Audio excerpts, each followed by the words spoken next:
আজকের খুতবার আলোচ্য বিষয় শবে বরাত। শাবান মাসে শবে বরাতের নামে বিদআত সমূহ, শাবান মাসে করণীয় ও বর্জনীয়, উপরোক্ত বিষয়গুলি সংক্ষিপ্ত আকারে আলোকপাত করব ইনশাআল্লাহ। ওয়া মা তৌফিকি ইল্লা বিল্লাহ, আলাইহি তাওয়াক্কালতু ওয়া ইলাইহি উনীব। প্রথমত কয়েকটি বিষয় আমাদের জানতে হবে। এক, বেদাতের সংজ্ঞা। দুই, বেদাতের পরিণতি। তিন, প্রচলিত শবে বরাত।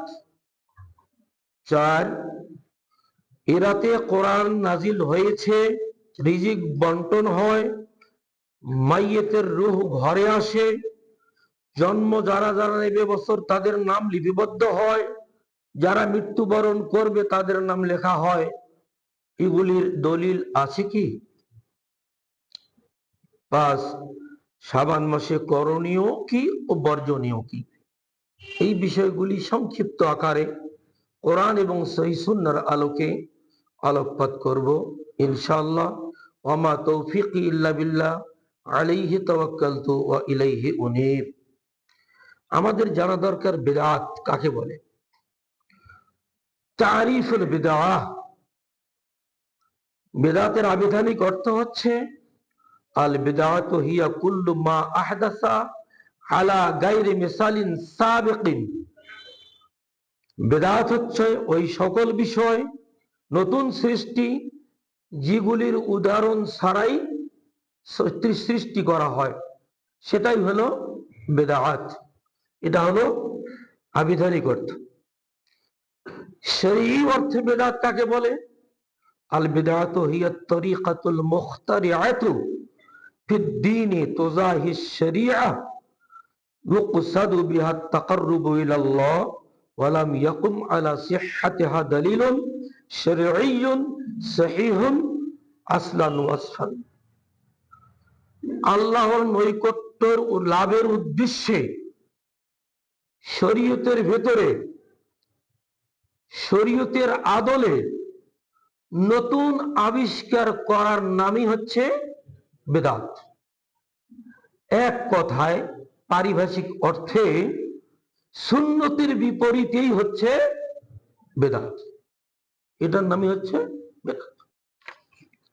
দুই নম্বরে জানবো আকিবাতুল বিদআহ, বিদআতের পরিণতি কি, যারা বিদআত করে এর পরিণতি কি।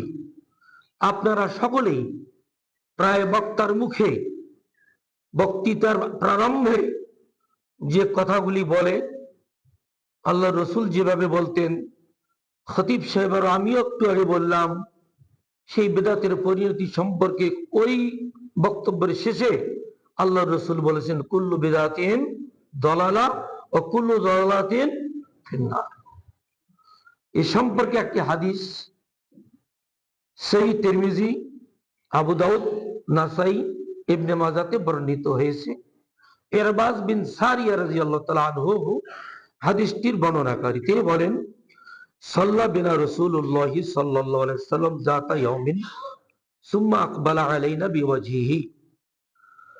রাসূল একদা আমাদের সালাত আদায় করালেন,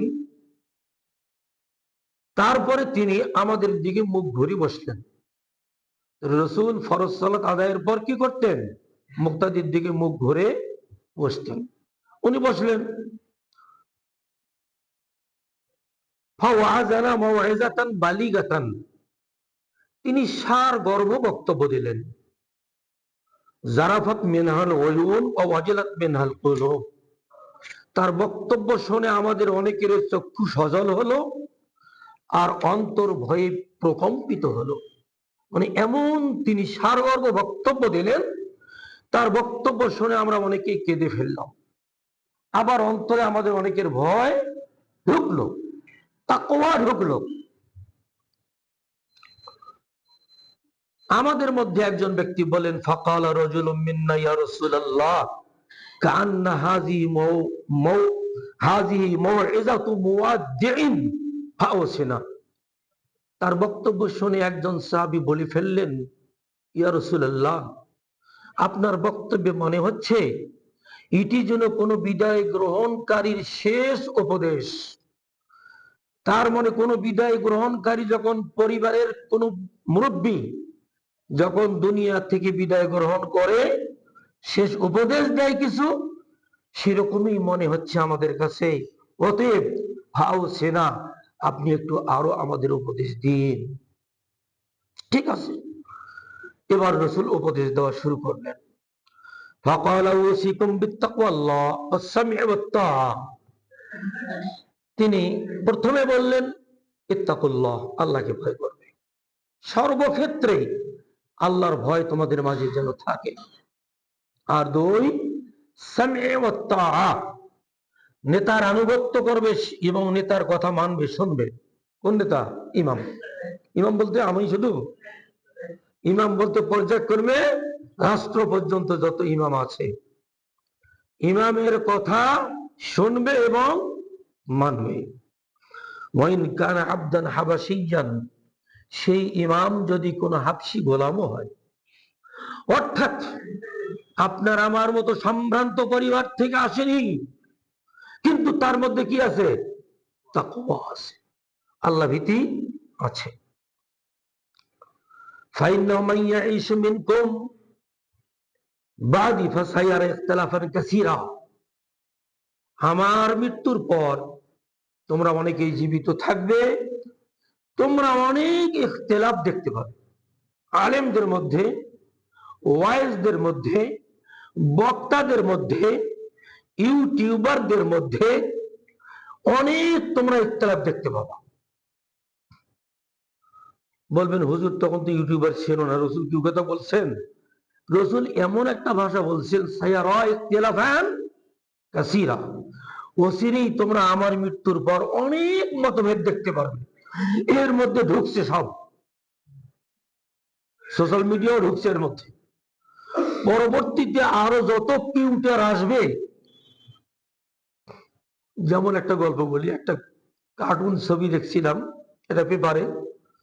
তো কার্টুনিস্ট বাবা ছেলেকে বলতেছে, বাবা বলো তো, এখন তো কম্পিউটার বের হয়েছে, এরপরে কি বের হবে? উত্তরে ছেলে বলল, বাবা উত্তর তো খুব সহজ, এখন কম্পিউটার বের আছে, পরবর্তীতে বেশি কম্পিউটার বের হবে। এটা কৌতুক।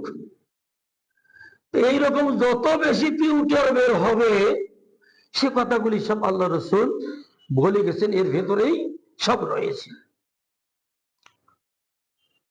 ফাআলাইকুম বিসুন্নতি, ওই ফিতনার সময় তোমাদের সকলেরই কর্তব্য, ইমাম, মুক্তাদি, বক্তা, শ্রোতা, আলেম, সামে', যত লোকেই থাকুক না কেন, তোমাদের মধ্যে সকলেরই কর্তব্য হচ্ছে আমার সুন্নাহকে আঁকড়ে ধরা। কার সুন্নাহ? নবীর সুন্নাহ। ফাআলাইকুম বিসুন্নতি ওয়া সুন্নাতিল খুলাফায়ে রাশিদিন আল মাহদিয়্যিন, হেদায়েত প্রাপ্ত খোলাফায়ে রাশিদিনের সুন্নাহকে আঁকড়ে ধরবা। কেমন ধরবা? তামাসসাকু বিহা ওয়া আযু আলাইহা বিন নওয়াজিজ, মজবুত করি ভালো করে ধরবা এবং দাঁতের মারি দিয়ে কামড়ে ধরে রাখবা। অর্থাৎ রাসূল বুঝাতে চাচ্ছেন, ওই ফিতনার সময়, ইখতিলাফের সময় কারো কথা শোনা যাবে না, একমাত্র নবীর সুন্নাহ, খোলাফায়ে রাশিদিনের সুন্নাহকেই শুনতে হবে, মানতে হবে, আমল করতে হবে। এরপরে রাসূল বলেন, ওয়া ইয়্যাকুম ওয়া মুহদাসাতিল বিদআহ, আর তোমরা মুহদাসাতিল উমুর, শরীয়তে বিদআত আবিষ্কার থেকে তোমরা বিরত থাকবে। কেউ তোমরা বিদআত আবিষ্কার করবে না। কিন্তু অনেক আলেম, নামধারী কিছু অনেক আলেম, তারা দুনিয়াবি কোনো ফায়দা হাসিলের জন্য এই বিদআত গুলিকে আবিষ্কার করছে এবং করে আসছে, এখনো চলমান। কেন? ফাইন্না কুল্লু বিদআতিন দালালা ওয়া কুল্লু দালালাতিন ফিন্নার, প্রত্যেকটা বিদআত পথভ্রষ্ট, আর প্রত্যেক পথ ভ্রষ্টের পরিণতি হচ্ছে জাহান্নাম। রাসূল সাল্লাল্লাহু আলাইহি ওয়াসাল্লাম এই কথাটি শেষে বলেন, তাহলে বিদআতের পরিণতি কি? জাহান্নাম। আমরা জানতে পারলাম বৈষয়িক প্রয়োজনে সৃষ্ট বস্তুগুলি, এগুলি কি বিদআত? যেমন বর্তমান এই আধুনিক যুগে, এই স্যাটেলাইটের যুগে, এই প্রযুক্তির যুগে অনেক কিছু মানুষ আবিষ্কার করছে। খুদে খুদে বিজ্ঞানী ক্লাস 8, 9-এ পড়ে ছাত্ররা, তারা বিভিন্ন জনে বিভিন্ন আবিষ্কার করতেছে। যেমন একটা উড়োজাহাজ, একটা জলজাহাজ, ছোট্ট ছোট্ট বাচ্চারা আবিষ্কার করতেছে। আবার ওই উড়োজাহাজ আকাশে উড়াচ্ছে। এই যে জাহাজগুলি আবিষ্কার হচ্ছে, রেলগাড়ি, ঘড়ি, চশমা, সাইকেল, মোটর গাড়ি, উড়োজাহাজ, ফোন, মোবাইল, কম্পিউটার, বেশিপিউটার, ল্যাপটপ, যত কিছু আছে, এগুলি কি বিদআত? এগুলো তো আগের যুগে ছিল না, নবীর যুগে ছিল না। আজ আপনারা এই প্রযুক্তির মাধ্যমে এখানকার খুতবাগুলি, শুধু এখানকার খুতবা নয়, অনেক খতিবের খুতবাগুলি আজ জুমার দিনে এগুলি ইউটিউবে, ফেসবুকে চলে যাচ্ছে। শুধু বাংলাদেশ নয়, পৃথিবীর অন্যান্য দেশ পর্যন্ত এগুলি চলে যাচ্ছে। সেখান থেকে তারা এই দ্বীনি সহি কথাগুলি শুনছে এবং মানার চেষ্টা করতেছে। এই যে প্রযুক্তি আবিষ্কার হয়েছে, এটা তাহলে বেদাত? এটাকে অজুহাত করে ওই এক শ্রেণীর বিদআতি আলেম, তারা বলে এটা যদি বেদাত না হয়ে থাকে তাহলে মিলাদ পড়া কেমনে বেদাত হলো? আলফিয়া সালাত পড়া কেমনে বেদাত হলো? শবে বরাত, শাবান মাসের মধ্য রজনীতে রাত জাগা, সারা রাত ধরে ইবাদত করা, 1000 রাকাত সালাত, তাও ফির আবার প্রত্যেক রাকাতের ফাতিহার পরে সূরা ইখলাস 10 বার করে পাঠ করা। এভাবে সালাত আদায় করতে করতে করতে করতে যখন ভোর 3টা বেজে যায়, ক্লান্ত হয়ে যায়, বাসায় গিয়ে ঘুমায়, ফজর পড়ে না। এই হলো এক রাতের মুসাল্লি। এক রাতের মুসাল্লিরা এইভাবে সালাত আদায় করে থাকে, আলফিয়া সালাত। তারা বলে যে এগুলি হচ্ছে বেদাতে হাসানা, আর আছে কিছু বেদাতে সাইয়া। অর্থাৎ এগুলি দ্বারা মানুষ উপকৃত হচ্ছে, ফ্যান এসি দ্বারা মসজিদ ঘর ঠান্ডা করা হচ্ছে, রেলগাড়ি দ্বারা আমরা দূর দূরান্তর পথ অতিক্রম করতে পারতেছি, এগুলি বেদাতে হাসানা। এগুলি হাসানা মানে ভালো বেদাত। আর একগুলি আছে বেদাতে সাইয়্যা, নিকৃষ্ট বেদাত। তারা বেদাতকে ভাগ করেছে। অতএব রাসূলের নামে মিলাদ পড়া, শবে বরাতের সালাত আদায় করা, শবে মেরাজের সালাত আদায় করা, সিয়াম পালন করা, চেহরাম করা, কুলখানি করা, চল্লিশা করা, বছরকি করা, খাতনার অনুষ্ঠান করা, বিবাহ বার্ষিকী পালন করা, ইত্যাদি ইত্যাদি, এগুলি করা বেদাতে হাসানা। এগুলি বেদাতে সাইয়্যা নয়। তারা ভাগ করছে। এই তাদের ভাগটাও আরো একটা বেদাত। কেন? রাসূলুল্লাহ সাল্লাল্লাহু আলাইহি ওয়াসাল্লাম বেদাতের কোনো ভাগ করেন নাই। রাসূল বলছেন কুল্লু বিদআতিন দালালা ওয়া কুল্লু দালালাতিন ফিন্নার। তাহলে বেদাতের কোনো ভাগ নাই। মনে করুন মল বের হলো, এই মলের কোন অংশ কি ভালো, কোন অংশ মন্দ? ভাগ করার কোন সুযোগ আছে? কোন সুযোগ নাই। সেজন্য রাসূল 1400 বছর আগেই বলেছেন কুল্লু বিদআতিন দালালা ওয়া কুল্লু দালালাতিন ফিন্নার। তাহলে আমরা জানতে পারলাম বিদআতীদের পরিণতি হলো জাহান্নাম।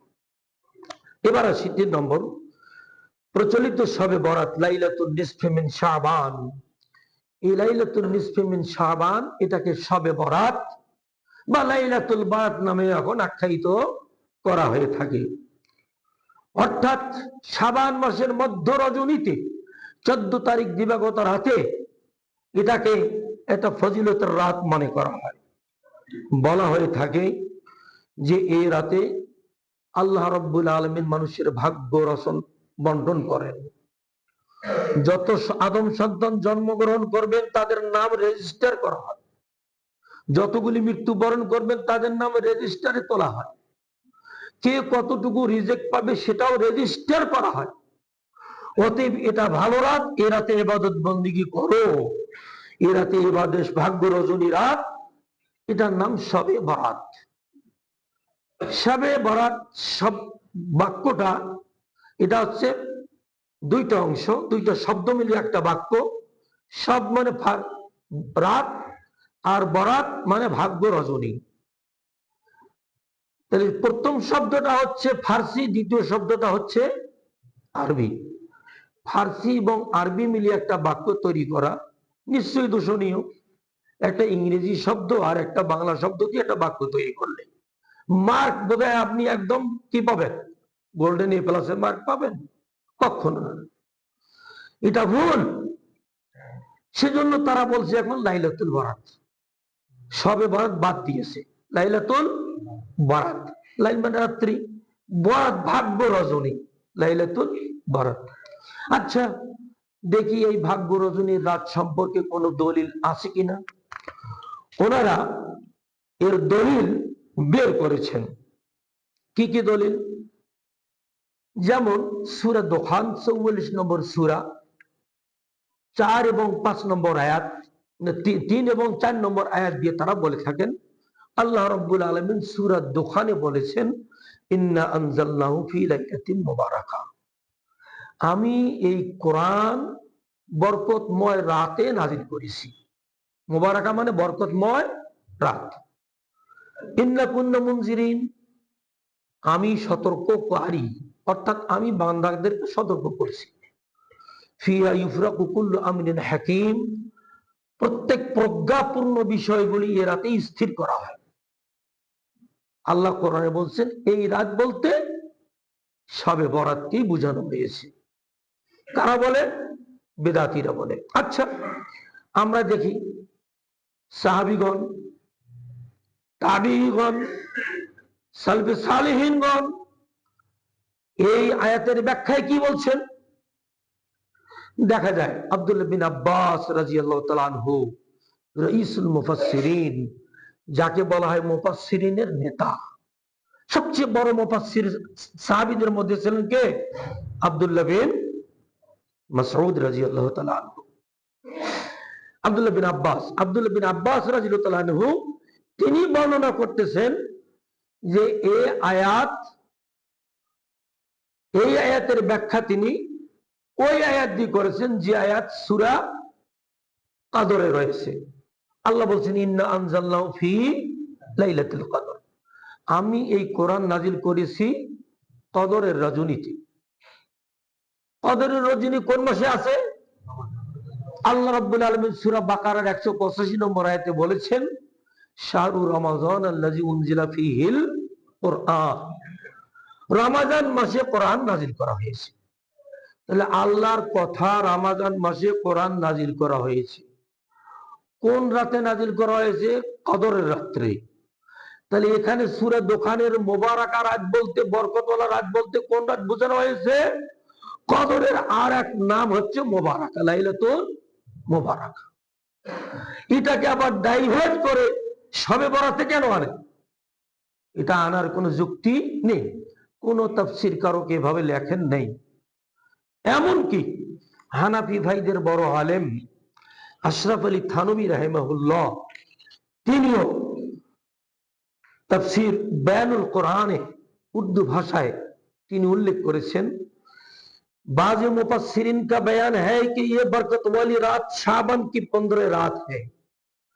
কিছু মুফাসসির বলে থাকেন এই লাইলাতুল মুবারাকান মানে হচ্ছে শাবানের 15 তারিখের রাত।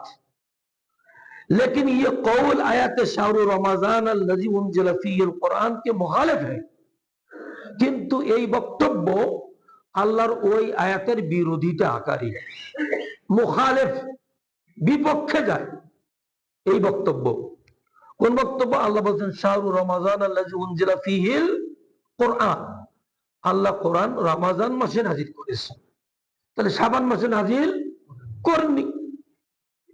सही कौल अब्दुल्लाह बिन अब्बास का है, उन्हीं बोलছেন सटीक कथा सटीक तफसीर अब्दुल्लाह बिन अब्बास तफसीर जिसको नसाई हाकिम वगैरह ने नकल किया है, যেটা নাসাই হাকিম অন্যান্য মুহাদ্দিসিনগণ আব্দুল্লাহ বিন আব্বাসের তাফসীরটা গ্রহণ করে তারা এটা বয়ান করেছেন कि शब कदर में एक दफा सारा कुरान अव्वल आसमान पर नाजिल हुआ, फिर हर एक मौका पर थोड़ा थोड़ा करके हजरत जिब्राइल अलैहिस्सलाम ने हजरत सल्लल्लाहु पर ले आए।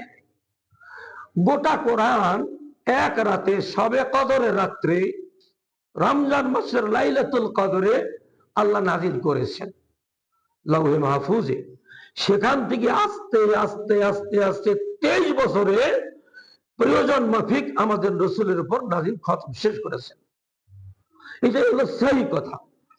তাহলে এই আয়াত দিয়ে দলিল দেওয়ার কোনো সুযোগ নেই।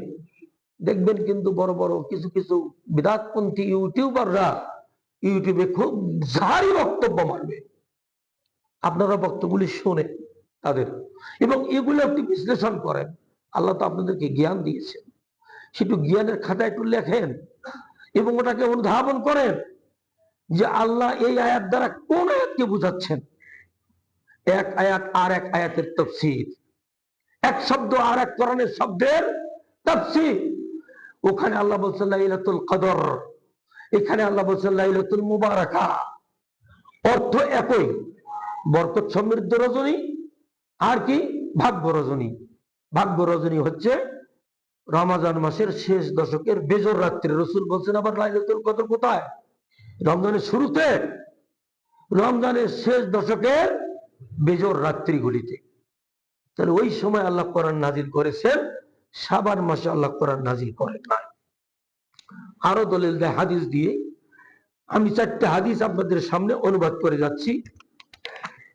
একটা হাদিস, প্রথম হাদিস আলী থেকে বর্ণিত।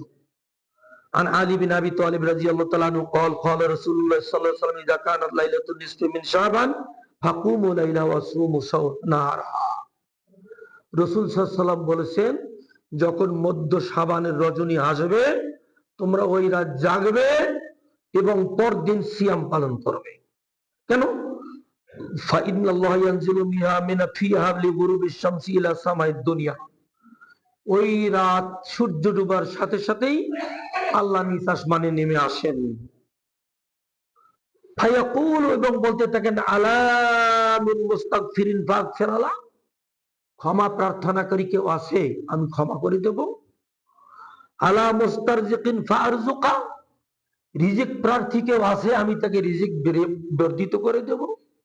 আলা মুফতালান ফাওয়াফিয়া, কোন পীড়িত অসুস্থ রোগী মানুষ আছে আমি তার রোগ মুক্ত করে দেব। আলা কাজা হাত্তা ইয়াতলু আল ফজর, ফজর হওয়া পর্যন্ত এভাবে ডাকতে থাকেন। এই হাদিসটা ইবনে মাজাহ মিশকাতেও আছে।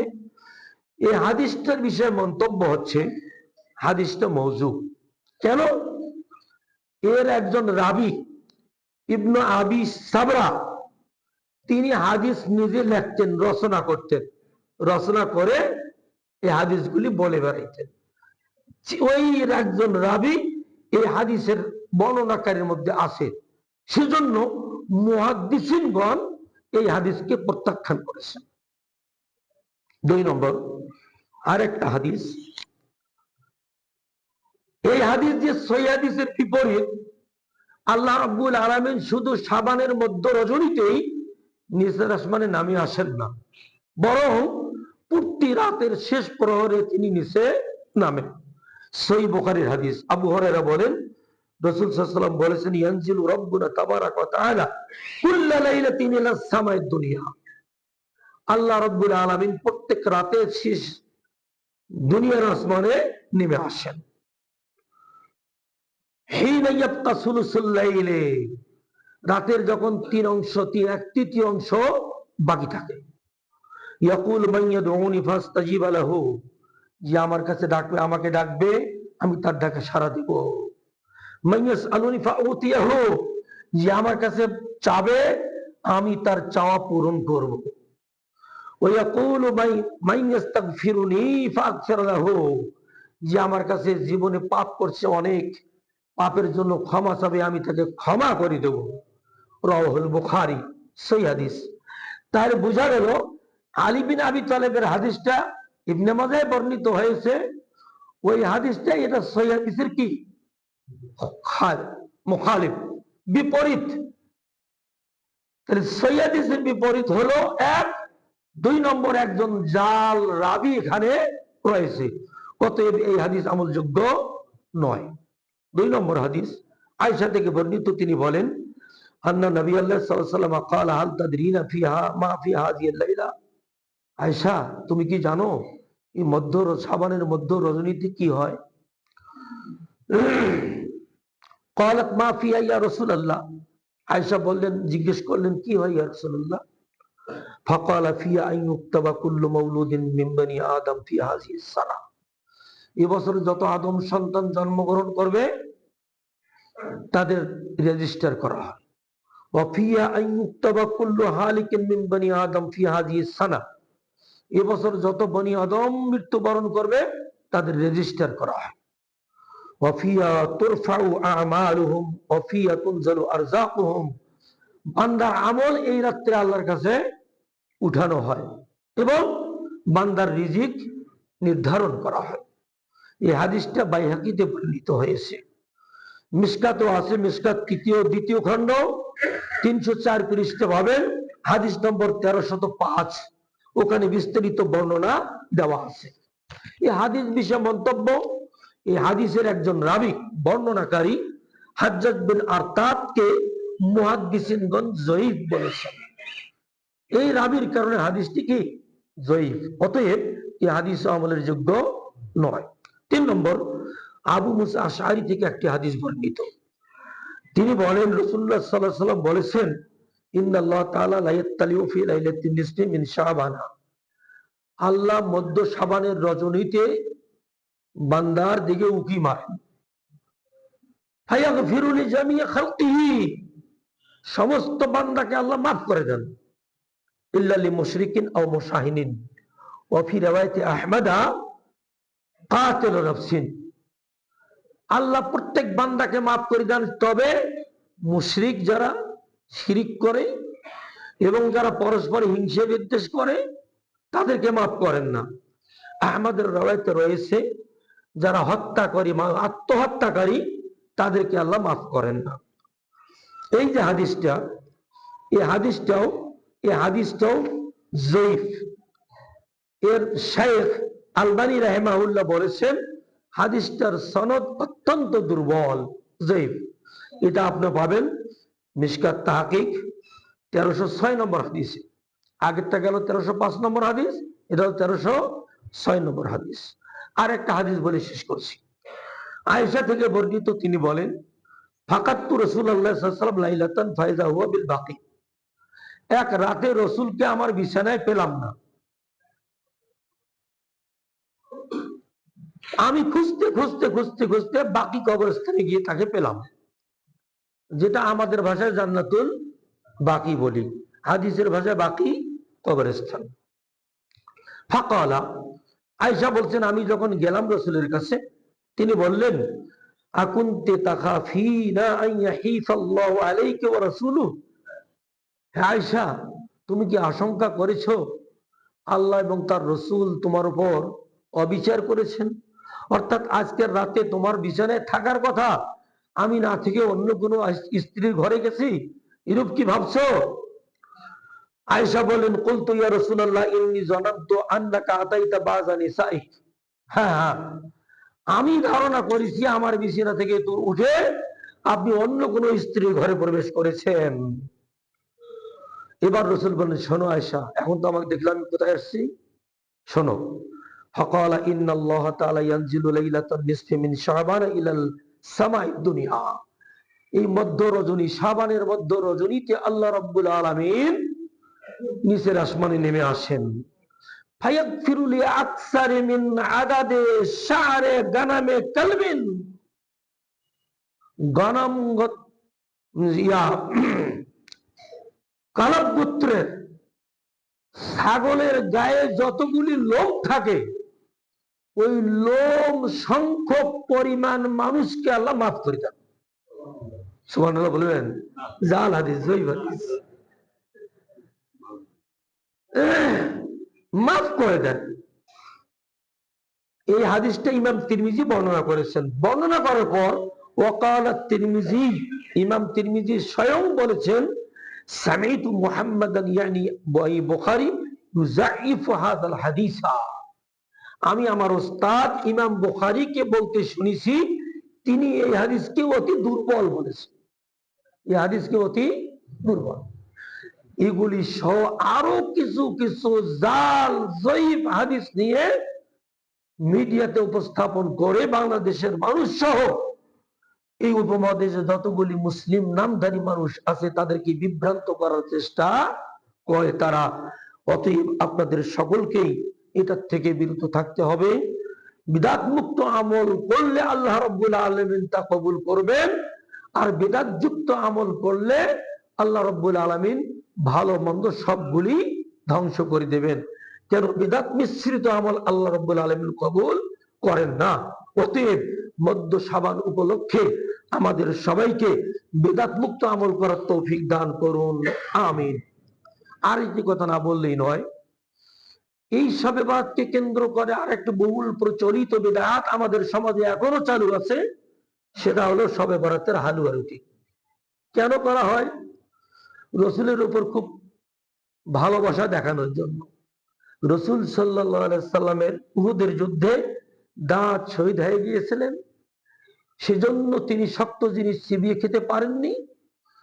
হালুয়া, নরম হালুয়া এবং রুটি তৈরি করে তিনি খেয়েছেন। তারে ব্যথায় আমরা সহব্যথিত হয়ে হালুয়া রুটি তৈরি করে খাচ্ছি। ওই ভাইদেরকে বলতে চাই, উহুদের যুদ্ধ হয়েছে ৩য় হিজরি সনের, হিজরতের ৩য় সনে, রমজানের পরের মাস শাওয়াল মাসের ৭ তারিখ শনিবার সকালবেলা। মনে রাখবেন, ৩য় হিজরির রমজানের পরের মাস শাওয়াল মাসের ৭ তারিখ শনিবার সকালে উহুদের যুদ্ধ হয়েছে। আপনি যদি তাই করেন তাহলে আপনি শাওয়াল মাসের ৭ তারিখ শনিবারে একটা যুদ্ধে যাবেন। যুদ্ধ কি থেমে গেছে? যুদ্ধ তো চলমান। যুদ্ধ করে দাঁত ভাঙেন, তারপরে খান, আপত্তি নেই। কিন্তু ওটাকে অ্যাডভান্স করলেন 2 মাস আগে। রমজান, তার আগে শাবান মাস, শাবান মাসের 14 তারিখে এটা করে আপনি খাবেন। এটা বেদাত। এটাকে জঘন্য বেদাত বলছেন আশরাফ আলী থানভী। উনি বেহেশতে জিওর 11 খণ্ড বেহেশতে জিওর উর্দু ভাষায় আমরা পড়েছি, আমি পড়েছি। সেই 6ষ্ঠ খণ্ডে তিনি বলছেন, হ্যাঁ, शब बारात के लिए हलवा रोटी खाना और तैयार करना ये वाहियत अमल है। शबे बारात उपलक्षे হালুয়া রুটি বানানো এটা একটা জঘন্য কাজ। কে বলছেন? আশরাফ আলী থানভী, হানাফি ভাইদের একজন বড় আলেম। উনি কথাগুলি বলছেন। আপনি সারা বছর হালুয়া রুটি খান, যেমন এই যে আমার মতো ডায়াবেটিস রোগীরা সারা বছরই তো হালুয়া রুটি খায়, তবে চিনি খায় না। হালুয়াতে চিনি দেওয়া হয় না, চিনির বিকল্প কিছু দেওয়া হয়। আমি কিন্তু সেটাও খাই না। যাই হোক, তাহলে হালুয়া রুটি এখন তো যারা ধনী মানুষ তারা সবসময় এখন রুটি খায়, 2 বেলায় রুটি খায়, 1 বেলা ভাত খায়, সবজি খায়। গোসও বেশি খাওয়া যায় না, 2 পিস, সর্বোচ্চ 3 পিস। আল্লাহ গরিবদেরকে দিয়েছে, খাও যত বড় খাও, 5 পিস 10 পিস খাও, কোনো কিছু হবে না, সারাদিন কাজ করে তারা। তাই এই যে শবে বরাত উপলক্ষে এগুলি আমল করা যাবে না, এগুলিও বিদআত। মা বোনদের প্রতি আমার নিবেদন, আপনারা আপনার স্বামীকে বা আপনার পরিবারের যিনি কর্তা তাকে বলবেন না, প্রতিবেশীরা তো তৈরি করতেছে, তুমি বসে আছো কেন, যাও না নিয়ে আসো, আমরা হালুয়া তৈরি করি, বিতরণ করবো, পাড়া প্রতিবেশীকে দেব, গরিব মিসকিনকে খাওয়াবো। দোষ কোথায়? এটা তো দোষ কি? এটা তো ভালো কাজ। আরে ভাই, আপনি ভালো কাজ করেন, সেটা রসুলের অনুমোদন লাগবে। শরীয়তের অনুমোদন যদি থাকে, ভালো কাজ হয়, তাহলে আপনি এটা করাতে সওয়াব পাবেন। আপনার স্বামী কিনে আনতে উনি টাকা খরচ করলে সওয়াব পাবেন। আর যদি শরীয়তের কোনো অনুমোদন না থাকে তাহলে আপনি এটাতে কোনো সওয়াব পাবেন না। রসুল উহুদের যুদ্ধে যখন ওই হালুয়া রুটি খেয়েছিলেন, দ্বিতীয় কোন একজন সাহাবী দ্বারা প্রমাণিত হয় নাই যে ওই সাহাবী রসুলের অনুসরণে হালুয়া রুটি খেয়েছিলেন, ওই দিনে খেয়েছিলেন, এমন কোন প্রমাণ নেই। অতএব এসব বিদআত, আল্লাহ আমাদের সবাইকে বিদআত মুক্ত আমল করার তৌফিক দান করুন, আমিন। তাহলে শাবান মাসে কি কোনো করণীয় নাই? আছে। এগুলা এতক্ষণ যা কিছু বললাম সব বর্জনীয়, সব কি বর্জনীয়। শাবান মাসে কিছু করণীয় আছে। আয়েশা থেকে বর্ণিত সহিহ বুখারী এবং মুসলিমের হাদিস, তিনি বলেন, কানা রাসূলুল্লাহ সাল্লাল্লাহু আলাইহি ওয়াসাল্লাম ইয়াসুমু হাত্তা নাকুল লা ইফতিরু। রসুল শাবান মাসে এত অধিক পরিমাণে সিয়াম পালন করতেন, আমরা মনে মনে ভেবে নিতাম তিনি বোধহয় সিয়াম ছাড়বেন না, গোটা মাস সিয়াম পালন করবেন।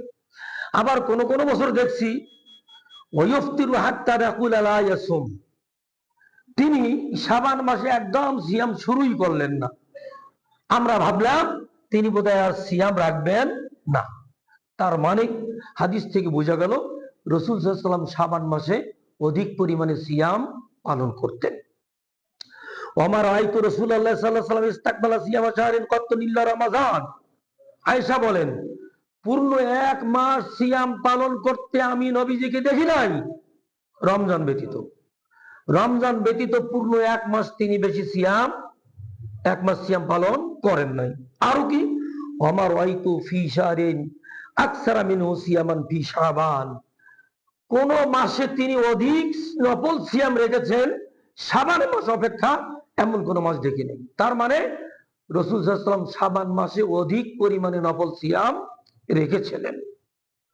ওয়া ফি রাওয়ায়াতিন ক্বালাত কানা ইয়াসুমু শাবানা কুল্লাহু, রাসূল সাল্লাল্লাহু আলাইহি ওয়াসাল্লাম এত অধিক পরিমাণে সিয়াম পালন করতেন শাবান মাসে, আমাদের ধারণা ছিল তিনি গোটা মাসেই রাখছেন। কানা ইয়াসুমু শাবানা ইল্লা কালিলা, কয়েকদিন বাদে তিনি পুরা শাবানই সিয়াম পালন করতেন। তার মানে কি 20 দিন পর্যন্ত বা 25 দিন পর্যন্ত বা 15 দিন পর্যন্ত। পরবর্তীতে রাসূল সাল্লাল্লাহু আলাইহি ওয়াসাল্লাম সহিহ হাদিস দ্বারা প্রমাণিত তার উম্মতকে বলছেন যে তোমরা নিসফে শাবানের পর আর নফল সিয়াম রেখো না। কেউ যদি রাখতে চাও পয়লা শাবান থেকে 15ই শাবান পর্যন্ত সিয়াম পালন করবে, রাখতে পারবে বেশি বেশি সিয়াম, এরপরে বেশি রাখতে পারবে না। তারপরে কেউ কেউ কোন কোন হাদিস মুহাদ্দিস বলেন, রাসূল যেহেতু অধিক পরিমাণে শাবান মাসের সিয়াম পালন করেছিলেন, কেউ যদি পালন করে তাতে কোনো দোষের নেই, পালন করতে পারবেন।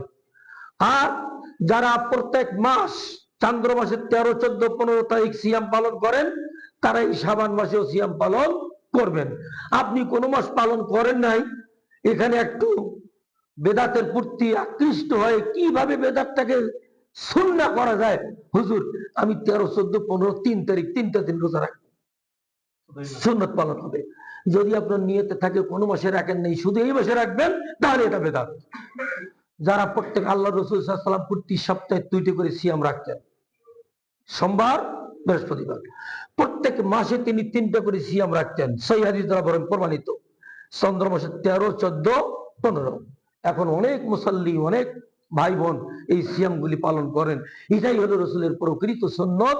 অতএব শাবান মাসে আপনারা সিয়াম পালন করতে পারবেন অধিক পরিমাণে।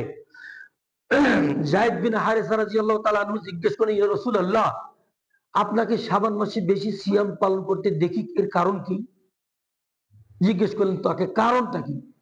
উনি উত্তরে বললেন, অধিকাংশ জনগণ এই মাসটাকে অবহেলা করে, ওই মাসটাকে অবহেলা করে যে মাসটা রজবের পরে রমজানের আগে, রজব মাসের পরে রমজান মাসের আগে, তার মানে কি শাবান মাস। এই শাবান মাসটাকে মানুষ অবহেলা করে চলে, এই জন্য আমি এই মাসে বেশি বেশি করে সিয়াম পালন করি। আর একটা কি, আর আমি চাই আল্লাহর দরবারে আমার সিয়াম অবস্থায় আমলটা আল্লাহর দরবারে চলে যাবে। অর্থাৎ রমজান শাবান মাসে আল্লাহ বিশেষ কিছু আমল আসমানে আল্লাহর দরবারে উপস্থাপন করা হয়। সেটা কোন আমল? আল্লাহ রাসূল দেখিয়ে দিলেন, সেটা হচ্ছে কি সিয়াম। অন্য কোন আমল নয়, সালাত নয়, সারা রাত ধরে তেলাওয়াত নয়, জিকির আজকার নয়, সেটা হলো আপনি দিনের বেলা অধিক হারে কি করবেন, শাবান মাসে সিয়াম পালন করবেন, আল্লাহর দরবারে এটা উপস্থাপন করা হবে।